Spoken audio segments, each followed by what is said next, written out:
আল্লাহ তাআলা যে আমাকে তৌফিক দিলেন রমজান মাস আদায়ের, এবং আজকে ঈদের দিনে গতকালকে পুরস্কার দিলেন, এটার শুকর আদায় করা আমার মধ্যে। আর এই শুকর আদায়ের শ্রেষ্ঠ নমুনা হলো, একটা নমুনা আমি যে শুকর আদায় করছি বা করব, এটার একটা নমুনা হলো এই শাওয়াল মাসে রমজানের পরবর্তী 6টি রোজা রাখা।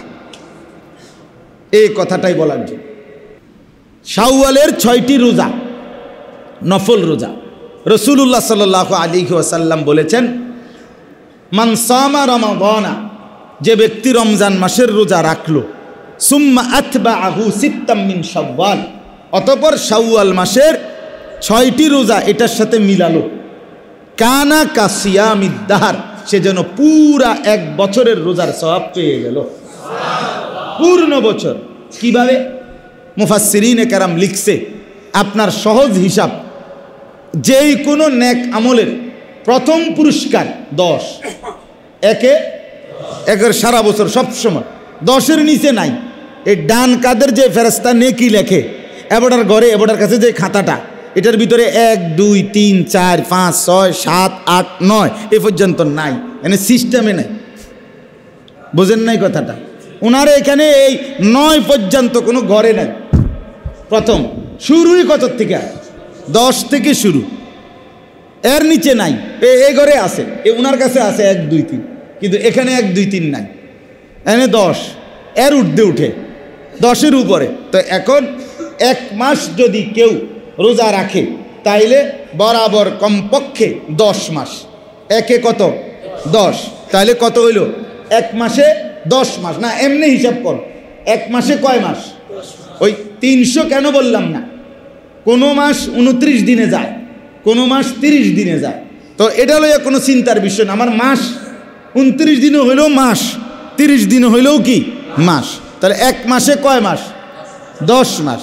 আর 6টা রোজা যদি কেউ রাখে, এখানে এসে সংখ্যা গুনেন, 6 রোজার 1 রোজা, কমপক্ষে 10টা রোজা, তাইলে 6 10 কত?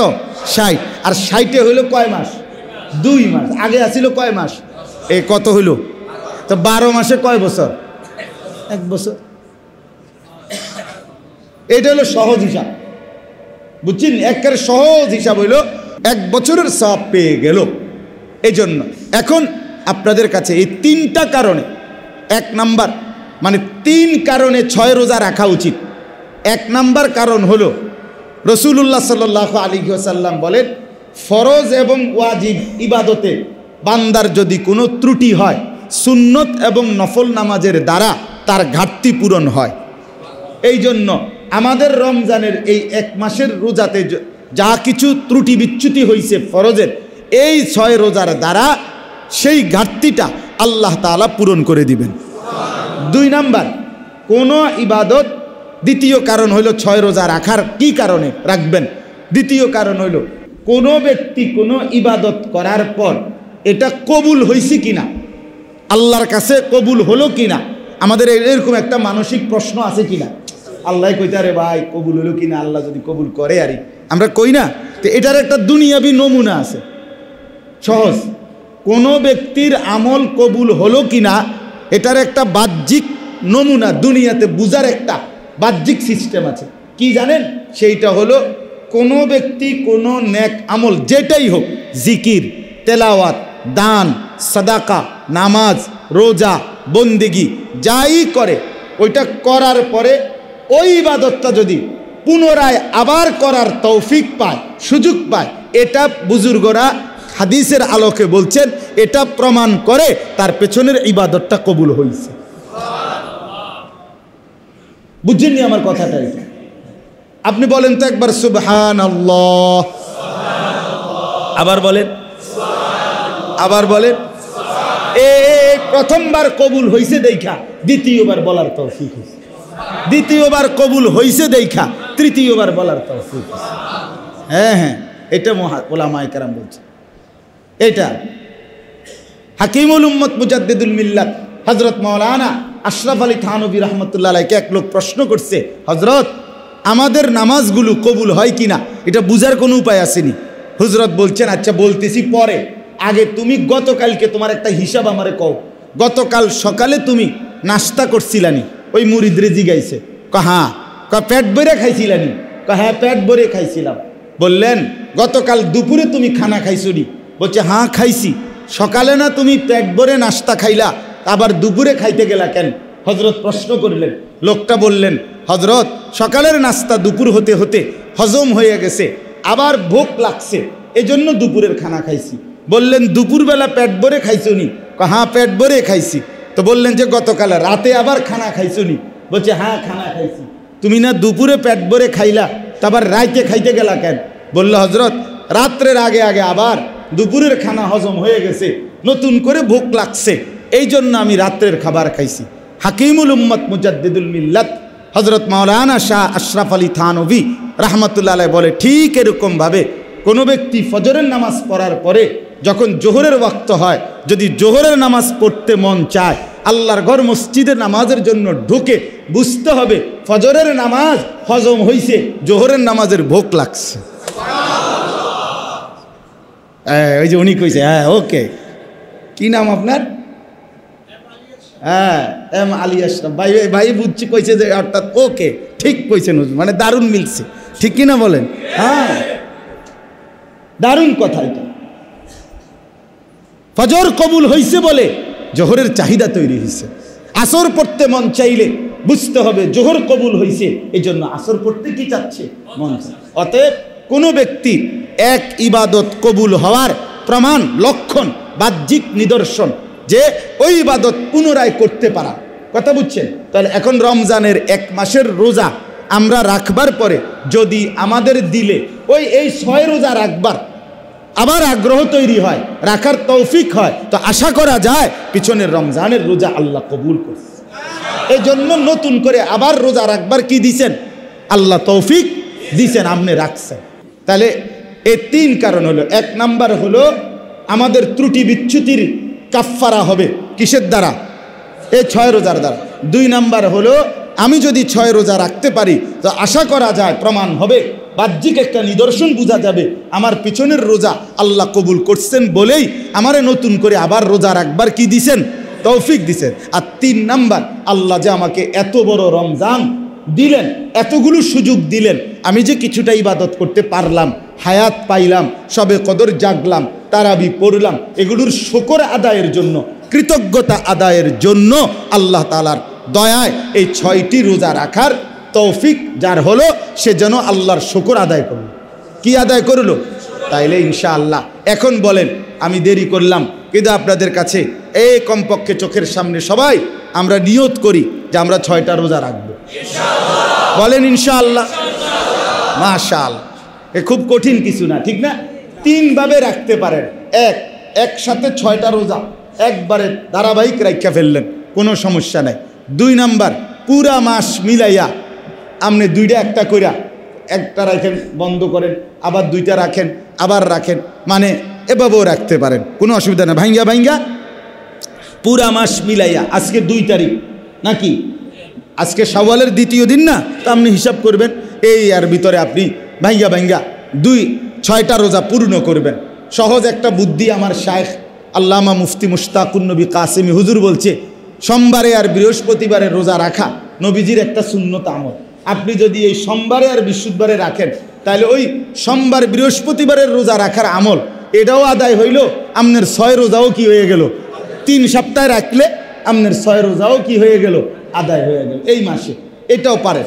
আর আরেকটা হলো 13, 14, 15, মানে এই মাসের আরবি 13, 14 মূল্য, ইংরেজি না, 13, 14, 15 তারিখ শাওয়ালের এই 3 দিন রোজা রাখা প্রতি মাসে, 13, 14, 15, এটাও নবীজির একটা সুন্নত আমল।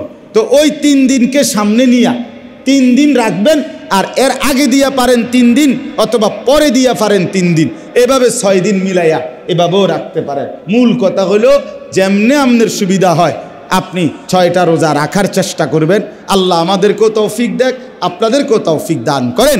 আল্লাহ তাআলা আমাদের সবাইকে তাকওয়ার দৌলত দান করেন, আমিন। মুআজ্জাজ মুহতারাম হাজিরিন, একটু যদি কল্পনা করেন, সবাই মিলে 1 মিনিট ভাবি, মাহে রমজানের কথা মনে পড়ে কিনা? ভাবা উচিত। রমজান মাস এইমাত্র আমাদের থেকে বিদায় নিল। আমাদের জীবনের অর্জন কি হলো? আখেরাতের পুঁজি কার কতটুকু সংগ্রহ হলো? একটা ছোট্ট হিসাব করেন। নিশ্চয়ই গতকালকে আজকে কাপড় ব্যবসায়ীরা তো ভীষণ হিসাব করতেছে, মহাজনরে কত দিতে হবে, লাভ কি হইল, কর্মচারীর বেতন, বোনাস সব মিলাইয়া কি হইল, মাল কি কি রইল। আমি এই বছর না, গত বছর ঈদের পর দিন, ঠিক ঈদের পর দিন, রমজানের ঈদের পর দিন কুমিল্লা কান্দিরপাড় গেছিলাম। আমার বাচ্চাটা তো সবার জন্য জুতা কিনতে, ইচ্ছা করেই গেছি যে আপনার আগের থেকেই নিয়ত ছিল। এই বছর আলহামদুলিল্লাহ এটা আমার পাক্কা নিয়ত ছিল যে রমজান মাসে একদিন 1 মিনিটের জন্য মার্কেটে যাব না, বিবি বাচ্চা কেউরে পাঠাইনি, যাই ইন্তজাম কাপড় চোপড়ে তা আগেই করা হয়েছে, যাই কম বেশ, বাকি রোজার মাস যাব না। তো তখন দেখছি পরের দিন গিয়ে জুতার দোকানে, আমার পরিচিত দোকান খোলা, তাই গেলাম, কাস্টমার নাই, দোকান খুলে রাখছেন আজকে কেন? কয় না হুজুর এই মালটার এগুলা সব বাস করতেছি, হিসাব করতেছি, কি কি রইল, কদ্দুর বেচা কিনা হইলো, ইত্যাদি ইত্যাদি। তার মানে এটাই বুঝাইলাম আর কি যে হিসাব নিশ্চয়ই করতেছে, বিশেষ করে দোকানদাররা। তো আমরাও তো আখেরাতের ব্যবসায় সময় দিছিলাম 1 মাস। আখেরাতের এটাও আল্লাহ তাআলা কোরআনুল কারীমের মধ্যে ব্যবসায়ী বলেছে, তিজারত।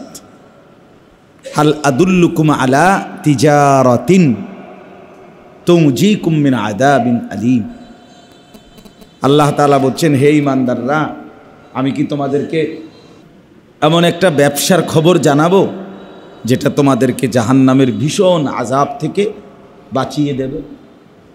তো বোঝা গেল আখেরাতের কামাই এটাও ব্যবসা, বেচাকেনা, আখেরাতের বেচাকেনা।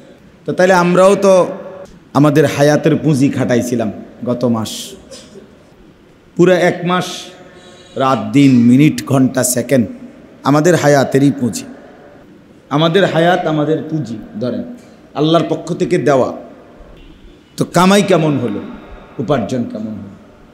ইস্তাফতি কলবাক, আপনি আপনার দিলকে জিজ্ঞেস করেন, কি বুঝতেছেন শরীরের অবস্থা, দিলের হালাত কি, অন্তরের অবস্থা কি? নিজে নিজে কল্পনা করেন, নতুন কোনো মানসিকতা আখেরাতের ব্যাপারে তৈরি হলো কিনা, নাকি একদমই সাদা মাঠা, তেমন কিছুই মনে আসতেছে না, তেমন কোনো ভাবনাও জাগে না। তাইলে এতগুলো ঔষধ কোথায় গেল, কে খাইল, কি খাইল? কমপক্ষে স্বাভাবিক ঔষধ ছাড়াও তো 6টা স্পেশাল বিশেষ আয়োজন ছিল। রোজা পালন 1 মাস, সাহরি, ইফতার, তারাবি, এই তো 4টা, এতেকাফ, শবে কদরের তালাশ, কয়টা হইল? 6। এগুলো অতিরিক্ত ছিল। আর 5 ওয়াক্ত নামাজ, তাহাজ্জুদ, আউয়াবিন, ইশরাক, কোরআনুল কারীমের তেলাওয়াত, জিকির, দোয়া, কান্নাকাটি, দান, সাদাকা, এটা তো আছেই, জাকাত, ফিতরা, এগুলোও তো ছিল।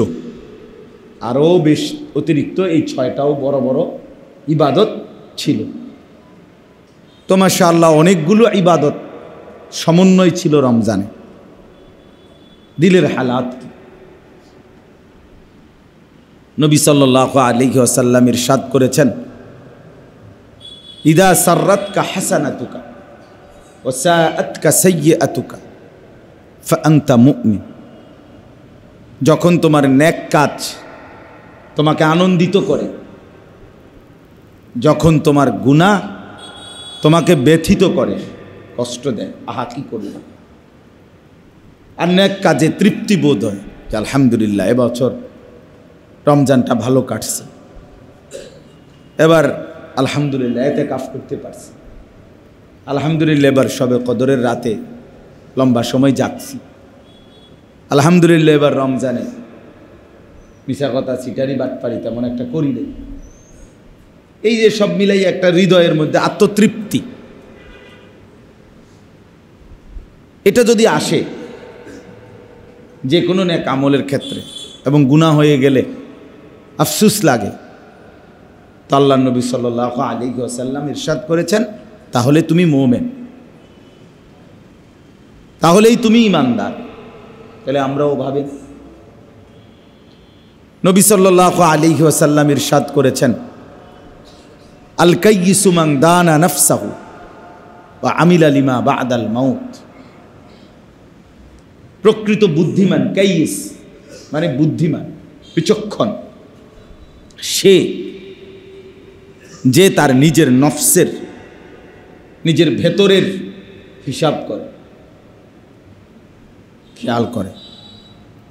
ওয়া আমিলা লিমা বা'দাল মাউত, এবং মৃত্যু পরবর্তী জিন্দেগির জন্য আমল করে, সে বুদ্ধিমান। আমার মৃত্যুর পরে আমার জীবনের অংশ আছে। আমার মৃত্যু মানে হারিয়ে যাওয়া না, মৃত্যু মানে ভাইসা যাওয়া না, মৃত্যু মানে শেষ না। হ্যাঁ, তিনি এভাবে সামাজিক উন্নয়নের কাজ করেছেন, রাজনৈতিকভাবে সফল ব্যক্তিত্ব ছিলেন, মানুষের কাছে বিপুল জনপ্রিয় ছিলেন, বহু কল্যাণমুখী কাজ করে দীর্ঘ 60 বছরের জীবনের সমাপ্তি টেনেছেন। আমরা শোক সন্তপ্ত পরিবারের প্রতি গভীর সমবেদনা প্রকাশ করছি।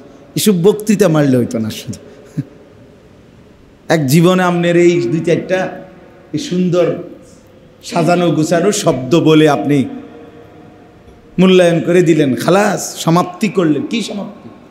60 বছর জীবন পার করে যে মৃত্যুবরণ করলো সে সমাপ্ত? বলেন সমাপ্ত না, খালাস। আর কোনো হিসাব কিতাব তার আর কোথাও যেতে হবে না, কোথাও কিছু করতে হবে না, নাকি বিষয়টা এমন? তা আমরা তো এইভাবে বলি না, ভদ্রলোকরা এভাবে বলে, বক্তব্য দেয়। এভাবেই তিনি তার বর্ণাঢ্য জীবনের সমাপ্তি টেনেছেন। না না না, উনি সমাপ্তি টানেন নাই, এভাবেই তিনি তার আগামী হিসাবের মুখোমুখি হচ্ছেন।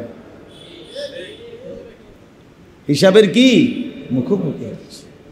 60 বছরের ভালো মন্দের চুলচেরা বিশ্লেষণ হবে, সেকেন্ড মিনিট হিসেব হবে।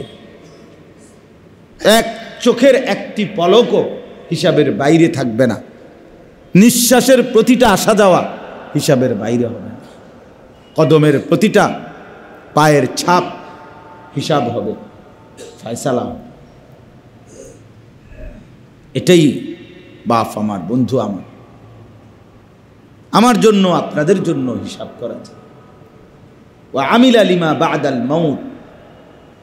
নবী সাল্লাল্লাহু আলাইহি ওয়াসাল্লাম বলেন, কাজেই প্রকৃত বুদ্ধিমান সে যে মৃত্যু পরবর্তী অধ্যায়ের জন্য ওই ধাপ, কবর, হাসরের ময়দান, মিজান, যেখানে মাপা হবে জিন্দেগির আমল, ফুলসেরাত, এর জন্য যে প্রস্তুতি নেয়, আমল করে, সে বুদ্ধিমান, কাইয়িস। ওই যারা আরব দেশে থাকেন জানে অনেক, মানে অ্যারাউন্ড গ্রাম্যভাবে বললে আরবি এটা বলে তারা, কোয়াইস, মানে কোয়াইস মানে কাইয়িস। হ্যাঁ ঠিক আছে, আমরা এমন কোনো ওকে, হ্যাঁ শাব্বাস বেটায়, এই আরবরাও এটা কোয়াইস। এই আল্লাহ নবী বলছেন আল কাইয়িস, সে বুদ্ধিমান যে মৃত্যু পরবর্তী জিন্দেগির জন্য কিছু করে এবং নিজের নফসের হিসাব করে। কোরআনুল কারীমে আল্লাহ তাআলা বলছেন, ইয়া আইয়ুহাল্লাযীনা আমানুত্তাকুল্লাহ ওয়াল তানজুর নাফসুম মা কদ্দামাত লিগাদ। হে ঈমানদারগণ, আল্লাহকে ভয় করো, তাকওয়া অর্জন করো, এবং ওয়াল তানজুর নাফসুম মা কদ্দামাত লিগাদ, প্রত্যেকটি নফস হিসেব করো, লক্ষ্য করো, খেয়াল করো প্রত্যেকেই লক্ষ্য করো, আল্লাহ বলছেন মা কাদ্দামাত লিগাদ, আগামীকাল আখিরাত, আগামীকাল কিয়ামত, আগামীকাল কিয়ামতের জন্য, আগামীকাল হিসাবের মাঠের জন্য মা কাদ্দামাত, আজ তুমি কি পাঠাইছো, কি প্রেরণ করেছ তুমি আখিরাতের জন্য, সেটা হিসাব করো। আল্লাহ বলছেন, আবার বলতেছি বান্দা, এই শুনতেছ, ওয়াত্তাকুল্লাহ, খামখেয়ালি করো না, কিন্তু বারবার বলতেছি, কিন্তু আমি ঠিক যেভাবে বলছি এভাবে যাইবা, এই রাস্তা দিয়ে যাইবা, এটাই করে আসবা। মানুষ গুরুত্ব দিতে গিয়ে আপনি বলে না, এই সাবধান, কিন্তু কথার যেন নড়চড় না, খেয়াল করবা। তো আল্লাহ তাআলা বলছেন ওয়াত্তাকুল্লাহ, আবার বলছি বান্দা আমাকেই ভয় করো, আমাকেই ভয় করো, খামখেয়ালি করো না বিষয়টা। আমি আল্লাহ তাআলা পুরাপুরি খেয়াল রাখতেছি। এইটা কোরআনুল কারীমের এই একটি আয়াত, যে আয়াতে আল্লাহ তাআলা ইত্তাকুল্লাহ এই কথাটা আল্লাহ তাআলা দুইবার বলছেন। এখানে শুরুতে একবার বলছেন ইয়া আইয়ুহাল্লাযীনা আমানুত্তাকুল্লাহ, হে ঈমানদারগণ আল্লাহকে ভয় করো, আর হিসেব করো প্রত্যেকেই আগামীকাল কিয়ামতের জন্য আজ কি পাঠিয়েছ। এটা বলে আবার বললেন ওয়াত্তাকুল্লাহ, আবারও বলছি কিন্তু আমাকেই ভয় করো। কথাটা খেয়াল করো, ইন্নাল্লাহা খাবীরুম বিমা তা'মালুন, নিশ্চয়ই আল্লাহ তাআলা তোমরা যা করছো তার পুরা খবর রাখছেন। এক সুতা, এক জাররা, এক বিন্দু, মা তাসকুতু মিন ওয়ারাকাতিন ইল্লা ইয়ালামুহা, আল্লাহ বলেন এই জমিনের মধ্যে একটি পাতা, পৃথিবীর কোনো প্রান্তে একটি গাছের পাতা পড়ে না যেটা তিনি জানেন না। একটা কি, যার চোখের আড়ালে না, যার হিসাবের বাইরে না। মা তাসকুতু মিন ওয়ারাকাতিন ইল্লা ইয়ালামুহা ওয়া ওয়াজাদু মা আমিলু হাদিরা, আল্লাহ বলছে বান্দা তোমরা যা করেছিলে তা পুরাটা হাসরের ময়দানে তোমাদের আমলনামায় তোমাদের সামনেই উপস্থিত পাবা। মজার বিষয় হলো দিলের মধ্যে যত কিছু আসা যাওয়া করছে, অন্তরে কত কল্পনা, কত প্ল্যান, কত প্রোগ্রাম, ভালো মন্দের কত চিন্তা, পরের নারী, পরের মেয়ে, পরের রাস্তার নর্তকী নিয়ে আপনি কত কল্পনা করছেন, এই করে লাইলেন হলে, এই করে লাইলেন হলে, হ্যাঁ, কত অসভ্য, কত নোংরা চিন্তা করছিলেন আমিও আপনিও। আল্লাহ তাআলা বলেন সেটাও, এই পুরো দিলের সমস্ত কথাগুলো, তোমার কল্পনা জল্পনাগুলোও হাসরের ময়দানে লিখিত আমলনামার মধ্যে তুমি দেখতে পাবে। হ্যাঁ, বুঝছেননি কথাটা? ইয়াউমা তুবলাস সারাইর, কোরআনের আয়াত। ইয়াউমা তুবলাস সারাইর, তোমাদের গোপন বিষয়গুলো যেগুলো পৃথিবীর কেউ টের পায় নাই, সেগুলো কিয়ামতের দিন খুলে দেওয়া হবে। ইযা সুহুফু নুশিরাত, তোমাদের সমস্ত আমলনামার খাতাগুলো নুশিরাত, খুলে দেওয়া হবে, প্রকাশ করে দেওয়া হবে।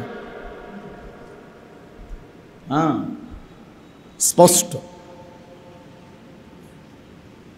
আফালা ইয়ালামু ইযা বু'থিরা মা ফিল কুবুর ওয়া হুসিলা মা ফিস সুদূর।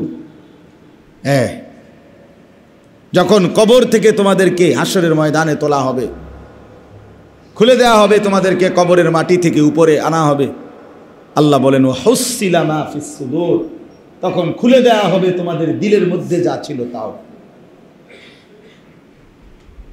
তোমাদের অন্তরের কথাগুলোও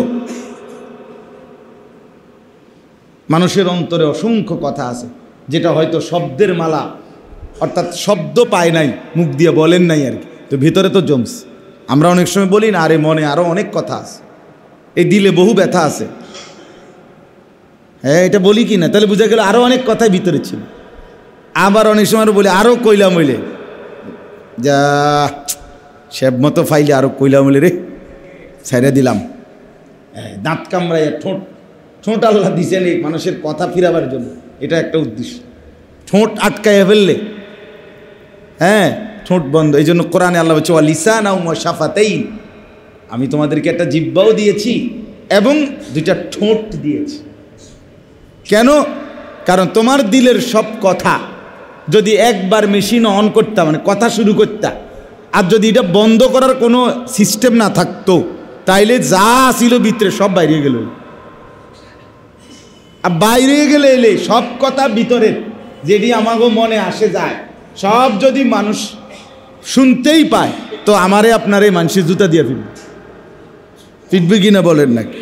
বেড়া বাবদুল একবারে বাইজিদ বুস্তামি আব্দুল কাদের, তুমি তো সিটারের হদ্দারে না, ইডিনি লইয়া বইয়া রইছো ভিতরে, এইসব কথা নি ভিতরে ভিতরে ভাবো। আর এমনি বুজুর্গি বাপ দেখাও, টাঙ্গাইয়া ফিট লইল। আল্লাহ তাআলা বলেন আমি দুইটা ঠোঁট দিয়েছি, এই দুই ঠোঁটে যখনই বন্ধ করে সাথে সাথে কথাগুলো এখান পর্যন্ত আইসে আবার পিছিয়ে যায়, আবার চলে যায় ভেতরে।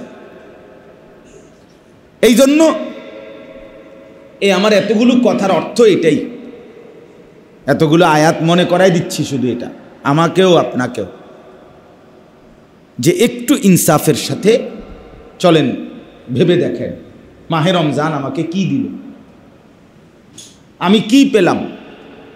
কালকেও আমি বলছি তাকওয়া ছিল মূল মাকসাদ। আল্লাহ তাআলা বলছেন লাআল্লাকুম তাত্তাকুন, কেন রোজা দিলাম বান্দা? শুধুই কেবল তোমাকে খাবারের কষ্ট দেওয়া না, তোমার বৈধ হালাল স্ত্রী তার থেকে তোমাকে দূরে সরিয়ে রাখা, এটা আমার মোটেই উদ্দেশ্য ছিল না বান্দা। তোমারে আমি পানি থেকে ফিরিয়ে রাখবো, রিজিক থেকে ফিরিয়ে রাখবো, না না, আমি তো রাজ্জাক, আমি সবচেয়ে বেশি ভরপুর পূর্ণ রিজিক দেনওয়ালা, আমার খাজানায় কোনো অভাব নাই। অভাব আছে কি আল্লাহ তাআলা?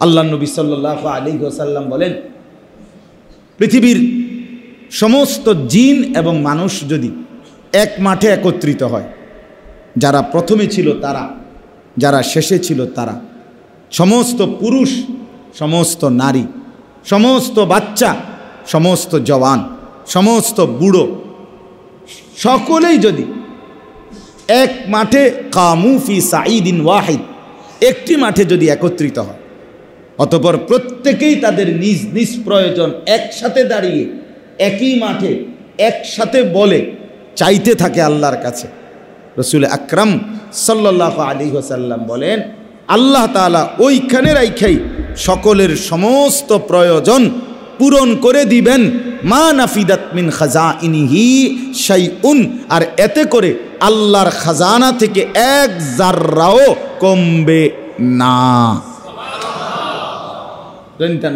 না, কমবে না। হ্যাঁ, এক বিন্দুও করবে না, কমবে না। নবীজি উদাহরণ দিছে খুব সুন্দর। তুমি মনে করো, তুমি যদি বলো যে কিচ্ছু কমবে না, এই যেগুলো দিছে এগুলো কমতো না, বোঝেন নাই, মানে যে যেটি দিছি এটি তো কমপক্ষে কমবার কথা, আচ্ছা অল্পই হোক না। তো নবী সাল্লাল্লাহু আলাইহি সাল্লাম উদাহরণ দিছে চমৎকার। আচ্ছা বলো, মহাসাগরের অথই পানিতে কেউ যদি সুঁইয়ের অগ্রভাগ চুবাইয়া সুঁইয়ের আগাটা ভিজায়, তো একটু পানি তো লাগছেই, কিন্তু মহাসাগরের কি কমছে? এটা নবীজি উদাহরণ দিয়ে বুঝে। ভেবে দেখো, এক অথই মহাসাগরে একটা সুঁই যদি কেউ চুবায়, সেখানের অগ্রভাগে যেটুকু পানি লাগে সেটা কি আর কম? না, সাগর কমে গেছে, জাহাজ বন্ধ হয়ে গেছে। কিছে? ওই যে পানি নিচে না, লঞ্চ স্টিমারগুলো বন্ধ হয়ে গেছে নাকি? তাইলে এই মালিকের খাজানা এটুকুও কমে না। সুইয়ের অগ্রভাগের পানিটুকুও কমে না। তাহলে আল্লাহ তাআলা কোনোভাবেই লা নাসআলুকা রিজকা নাহনু নারযুকুক, আল্লাহ বলে বান্দা আমি কারো রিজিক সহযোগিতা চাই না, আমি একাই সকলকে রিজিক দিচ্ছি, আমার কাছে আছে বান্দা। ওয়াফিস সামাই রিজকুকুম ওমা তুআদুন, আল্লাহ বলে তোমাদের সকলের রিজিক আসমানে, এবং তোমাদেরকে যা যা ওয়াদা দিছি আমি দেব দুনিয়া সবই আসমান, মানে আমার কাছে। আমি বৃষ্টি দিলে জমি ভিজে, মাটি ভিজে, শুকনো মাটি উর্বর হয়, সেই আবার মাটি থেকে তোমাদের জন্য ফসল উৎপন্ন হয়। এ তো আসমান থেকে বৃষ্টি নামে আগে। এই জন্য বাপ আমরা ভাবা দরকার ইনসাফের সাথে। আজকে প্রথম গতকালকের ঈদ, তার আগের দিন পর্যন্ত আমরা রমজানের ভিতরে ছিলাম। ইনসাফের সাথে এক নাম্বার কথা হলো, ভেবে দেখেন মাকসাদ যেটা ছিল লাআল্লাকুম তাত্তাকুন, আল্লাহ তাআলা বলেন আমি কেন দিছিলাম খাবার কম, পানিও কম, স্ত্রী থেকে বিচ্ছেদ করা, এটা কোনো উদ্দেশ্য ছিল না বান্দা। নারীর প্রতি স্ত্রীর প্রতি ভালোবাসা, এ তো আল্লাহ তাআলার দেওয়া, এখান থেকে তোমাকে আলাদা করব কেন আমি? অমিন আয়াতিহি আন খালাকা লাকুম মিন আনফুসিকুম আজওয়াজা, আল্লাহ তাআলা বলেন আমার কুদরতের নিদর্শন, আমি তোমাদের পুরুষদের শরীরের দেহের অংশ থেকেই তার স্ত্রীকে সৃষ্টি করেছি। লিতাসকুনু ইলাইহা, কেন দিলাম বিবি স্ত্রী? আল্লাহ বলে যেন তুমি তার থেকে তোমার হৃদয়ের প্রশান্তি লাভ করতে পারো। ওয়াজালা বাইনাকুম মাওয়াদ্দাতান ওয়া রাহমা, আর কি দিলাম? আমি তোমাদের স্বামী স্ত্রীর মধ্যে দুইটা নেয়ামত দিলাম। এক, প্রচণ্ড ভালোবাসা দিলাম, মাওয়াদ্দাতান, আর দুই, একে অপরের প্রতি দয়া, সহমর্মিতা, আন্তরিকতাও দিলাম, দয়া মায়াও দিলাম।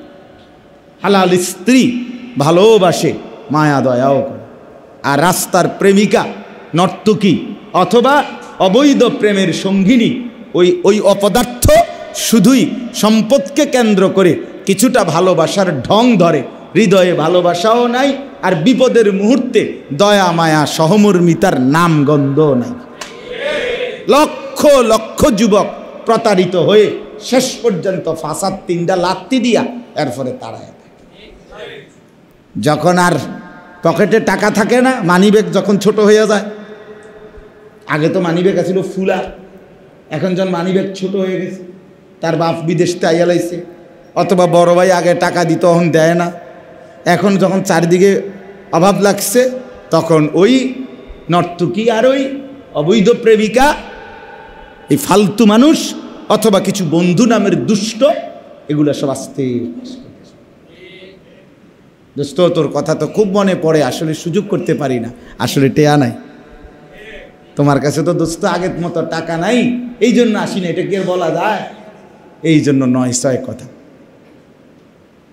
আল্লাহ তাআলা বলেন প্রকৃত স্ত্রী যে হয় তার 3টা গুণ। 1 নম্বর, তার থেকে তুমি প্রশান্তি পাবে। 2 নম্বর, তার মধ্যে আমি আল্লাহ তোমার প্রতি ভালোবাসা দেব। 3 নম্বর, দয়া মায়া দেব, মায়া হবে। যে ভালোবাসে, যে মায়া দয়াও করে। বিপদের মুহূর্তে আমি অ্যাক্সিডেন্ট করছিলাম, আমার পাও ভেঙে গেছিল, আমার এই পাও এখনো একটু বাঁকা, ডান পাও একদম ভেঙে গেছে, হাড্ডি, মোটা হাড্ডিটা একদম ভেঙে গেছে, একেবারে ভেঙেই গেছে। মোটরসাইকেল অ্যাক্সিডেন্ট করে 2000 ওই করোনার সময় 20 সালে। আপনি তো 6 মাসের মতো আমি তো সমস্ত অজু, ইস্তেঞ্জা, পেশাব, পায়খানা, খানা, খাদ্য, শরীর মুছে দেওয়া, গোসল, সব কিছু এক জায়গায় বসে করতেছি। প্রথম 3 মাস একদম নড়াচড়াও করা গেছে না। যেখানে আইনা হাসপাতাল থেকে আমার শোয়াইছে ঘরে, খাটের যেখান দিয়ে হতাই দিছে ওইখানে বসেছিলাম, আর এইভাবেই এই কদ্দুর জায়গাতেই বসেছিলাম, আর নড়াচড়া করতে হয়নি আমার। ওই সময় আমি বলছি অনেক যে আমার অ্যাক্সিডেন্টের সময় আমি যে 3 মাস বসেছিলাম এক জায়গা, এইটুকু জায়গার মধ্যে খাইছি দাইছি সব কিছু। তো তাহলে স্ত্রী বিবি তখন তো পুরাটা সময় দয়া মায়া করে আপনার পুরাটা সহযোগিতা করছে। সমস্ত কিছু কাজ। তাইলে এই আল্লাহ পক্ষ থেকে পবিত্র হালাল স্ত্রী ভালোবাসাও দেয়, দয়া মায়াও কি। ও তো বলতেছিলাম ওই সময় আমি বুঝছিলাম একটা জিনিস, তখন আমি অনেক মাহফিলে পরে বলছিলাম যে কবরের এই কদ্দুর জায়গাতে মানুষ থাকবে কেমনি। আমি ভাবছি এটা একটা সহজ বিষয়, কারণ আমি তো 3 মাস এইখানে এই কদ্দুর জায়গা লইয়েই থাকছি। আমার আর bedroom, drawing room, dining room কিচ্ছু লাগছে না, এই কদ্দুরে সারছি। আমি তো এই কদ্দুর জায়গায় আমার জীবন ছিল, তার অসুবিধা কি, এত হুড়াহুড়ির কি দরকার। তো এই জন্য বললাম আমরা প্রত্যেকেই আপনার এটা ভাবি আজকে অর্জনটা কি, তাকওয়া। কথা ছিল আল্লাহ তাআলা বলেন, বান্দা তোমার স্ত্রী থেকে তোমাকে বিচ্ছেদ করা, তোমাকে খাদ্য কষ্টে দেওয়া, পানীয়র কষ্ট দেওয়া মাকসাদ ছিল না, ছিল তোমার মধ্যে তাকওয়ার শক্তি। যেই শক্তিতে হুয়া মালাকাতুন ফিল কাল, কালকেও বলছি তাকওয়া কি জিনিস, যেটা আল্লাহ দিতে চাইছে সেটা হলো মালাকাতুন ফিল কাল। আমার শায়েখের বয়ান এটা, আমার শায়েখ আরিফ বিল্লাহ হাকিমুন নাফস আল্লামা মুফতি মুশতাকুন নবী কাসিম হুজুরের বয়ান আর বই আছে আলাদা তাকওয়া এই বিষয়ের উপর। তো অন্তরের মধ্যে একটা মালাকা, মালাকা মানে যোগ্যতা, হৃদয়ের মধ্যে অর্জিত একটি যোগ্যতার নাম তাকওয়া। যেই যোগ্যতা অর্জিত হলে একজন মুসলমান, একজন ইমানদার গুনাহ বর্জন করা তার জন্য সহজ হয়, ইবাদত আমলে লেগে থাকা তার জন্য সহজ। এটারে বলে, আর এইটা অর্জন যেন হয়, আমার ভিতরে যেন ওই পাওয়ারটা আসে, শক্তিটা অর্জিত হয় কিসের, গুনাহ বর্জন করার, আমলে লেগে যাওয়ার, বন্দিগিতে ডুবে যাওয়ার, আল্লাহর ইবাদত জিন্দিগির সাথে মিশায়ে ফেলার এই শক্তি আসা, এটাই ছিল মূল মাকসাদ। এখন ঈদের চাঁদ উঠা থেকে আজকের ফজর নামাজ পর্যন্ত যাদের নামাজ ছুটে গেল তাদের হালাত তাকওয়া কোথায়, ওই শক্তি তো অর্জিত হলো বলেন। আর একটা প্রসঙ্গ, কোরআনুল কারীমের মধ্যে এখানে আল্লাহ তাআলা রমজানের একটা লক্ষ্য উদ্দেশ্য বলছেন, অনেকগুলো টার্গেটের মধ্যে এটাও একটা, ওয়ালাআল্লাকুম তাশকুরুন, সূরা বাকারার 185 নম্বর আয়াত। এই রমজানের ইবাদত পালন করার দ্বারা পূর্ণ হিসাব করে, ওয়ালি তুকমিলুল ইদ্দা, আল্লাহ তাআলা বলেন পূর্ণ গুণে একবারে পূর্ণ মাস রোজা পূর্ণ করো। যদি কোনো ওজরের কারণে, মুসাফির, অসুস্থতা, মহিলাদের মাসিক ঋতুস্রাব ইত্যাদি কোনো কারণে যদি রোজা ছুটেও যায়, তো পরবর্তীতে ওই পরিমাণ রোজা কাজা করে রোজার মাসের রোজাটা পূর্ণ করো। আর যাদের স্বাভাবিক তো আছে তারা পুরা মাস পূর্ণ করো। এরপরে আল্লাহ বললেন ওয়ালি তুকাব্বিরুল্লাহ আলা মা হাদাকুম, এবং পূর্ণ করার পরে তোমাদের করণীয় হলো তোমরা আল্লাহ তাআলা যে তোমাদেরকে তৌফিক দিয়েছেন, এত বড় রমজান পালন করার, আদায় করার হায়াত দিলেন, সুযোগ দিলেন, এর জন্য আল্লাহর দেওয়া নির্দেশনা পেলে তোমরা এই শুকরিয়া হিসাবে তোমরা বেশি বেশি আল্লাহর তাকবীর, বড়ত্ব ঘোষণা করো। আল্লাহু আকবার, আল্লাহু আকবার, লা ইলাহা ইল্লাল্লাহু আল্লাহু আকবার, আল্লাহু আকবার, ওয়ালিল্লাহিল হামদ।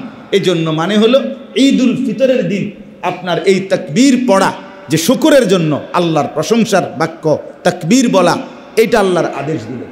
এই জন্য ঈদুল ফিতরের দিন, ঈদুল আজহার দিন আমরা এই তাকবীর পড়ে থাকি। আর এরপরে আল্লাহ বললেন ওয়ালাআল্লাকুম তাশকুরুন, এবং পূর্ণ হিসাব করে রমজান আদায় করো, যেন তোমরা শুকর আদায় করতে পারো। কি আদায় করতে পারো? শুকর আদায় করতে পারো। এই কথাটাই শুধু একটু আপনাদেরকে বলেই শেষ করছি।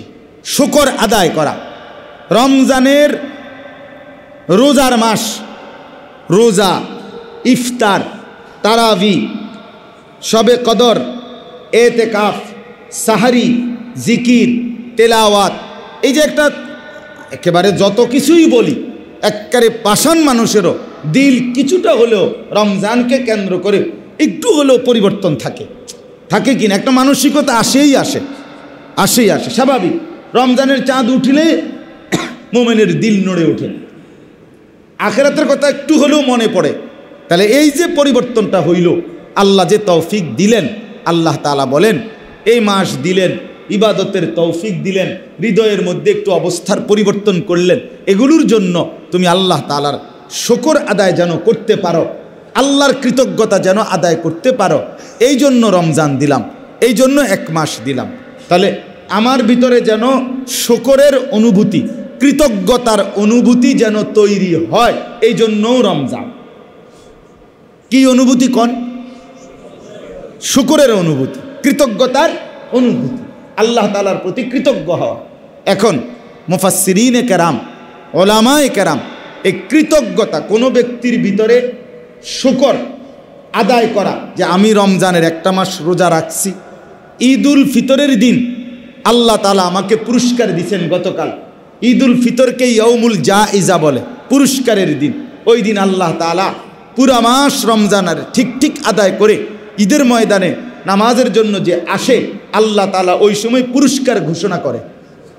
হাদিসে আছে, ফেরেশতাদেরকে লক্ষ্য করে আল্লাহ জিজ্ঞেস করে, ফেরেশতারা বলো তো কোনো বান্দা তার উপরে অর্পিত ডিউটি পূর্ণ আদায় করল, এখন তাকে আমি কি করা উচিত? তো আল্লাহ তাআলা বলেন, আরে ফেরেশতারা বলেন, আল্লাহ যেই পারিশ্রমিক দিবেন কইছেন, যেই কথা কইয়া ডিউটি নামাইছেন, ওইটা পূর্ণ দিবেন। বুঝেন নাই কথাটা? আপনি তো একটা কথা কইয়া নামাইছেন না করে, তারা তো একটা আশা ভরসায় রোজা রাখছে, ইফতার করছে, সাহারি করছে, তারাবি পড়ছে, এতেকাফ করছে, আপনার সবে কদরের রাত জাগছে, তো এইটা এখন দিবেন?